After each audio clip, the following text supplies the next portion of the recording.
Hello everyone, welcome back to the channel. As you can see, this is Samsung Galaxy S21 Plus and recently cracked from the screen, and half of the screen is completely damaged. Now we need to replace it.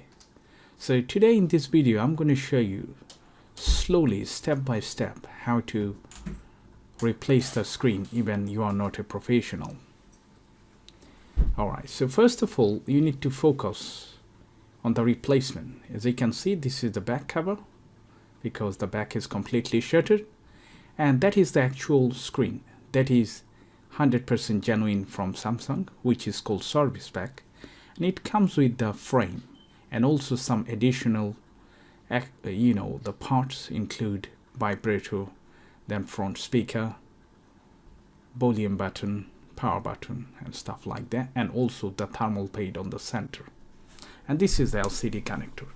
So once you have the genuine part, you are one step forward, because this sort of repair is quite sensitive. If you don't follow the proper procedure, then you might damage you might damage the charging port, you might damage the SIM tray, or could be camera, could be motherboard, even it could be the entire repair. So first of all, you should have some sort of basic tools to do that. If you don't have the right tools, please don't perform any repair. So as you can see, double-sided tape, tweezer, Phillips screwdriver, metal flat opening tool and plastic card. And as you can see in there, this is called LCD temperature controller. So this is a kind of pad. We're going to heat up the back cover to take this out. And here is the SIM tray. This is the first thing. So if you plan to do that before you open anything up, you must need to take out the SIM tray.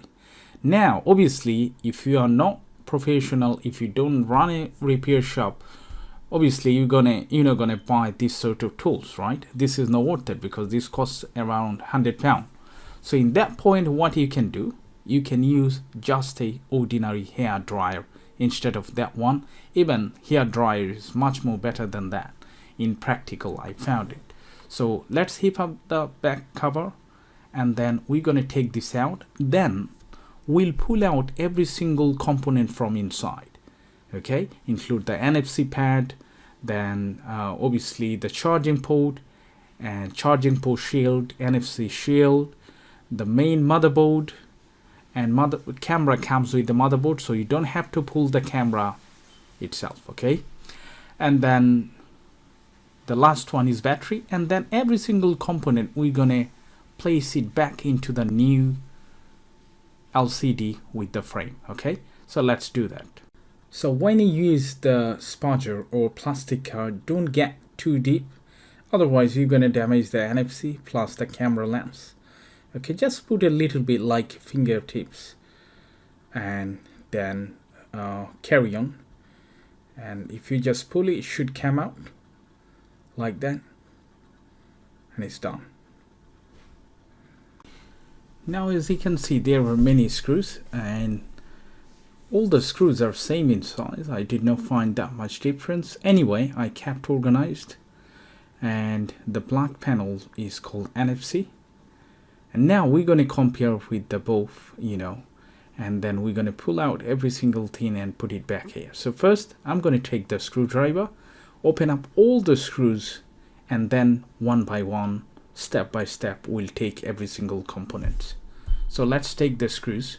Even those are same in size, but I would suggest you keep it organized, then it would be easier, and you're not going to forget to put back the screws, because most of the time I found many people, they left a comment like, how come I forget a couple of screws to put it back, and I don't know where I missed it. So if you keep organized, you're not going to lose it, and when you put it back, it would be much more easier and less tiring.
Now, pulling out any Android battery is kind of challenging. I'm going to show you which trick I use.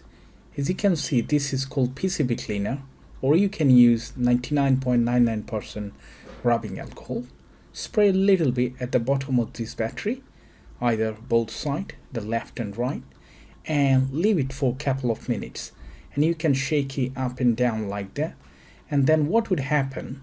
This 99.99% rubbing alcohol would make the actual adhesive which is laid under the battery weaker. So when you spudge around, it should come out without damaging the battery shape. So when you're gonna replace it to the new housing, it would fit properly. It's not gonna defect physically, and this is much more safer than pulling out this battery.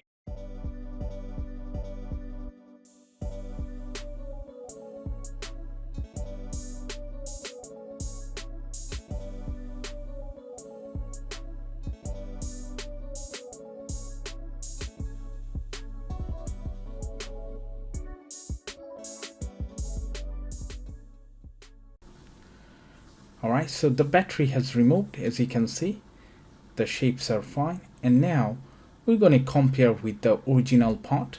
As I said, it's always highly suggested to replace your Samsung screen with the original part, because if you use the copy, sooner or later it would have many issues, especially with the S series, and those phones are very expensive, so, and very sensitive. So if you have the copy one, it's completely waste from my experience.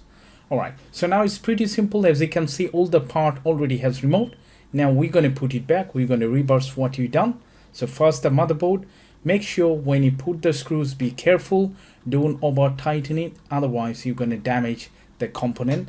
And especially when you put the shield, either plastic or metal shield, as you can see, make sure it's fitted properly and very gentle with the screws. As I said, keep the screws organized and put it back. It should be fine. And after we put the motherboard, then we'll put all the shield. And please be careful when you put all the flex cable, because those cable connectors are also sensitive. If you push it down without aligning it correctly, then you might gonna damage the actual motherboard connector or the flex connector. In either way, you will lose. So be careful. Don't be scared when you do that. Be patient. Do step by step. The outcome would be perfect. And once you're done, before you put the back cover on, make sure you test it.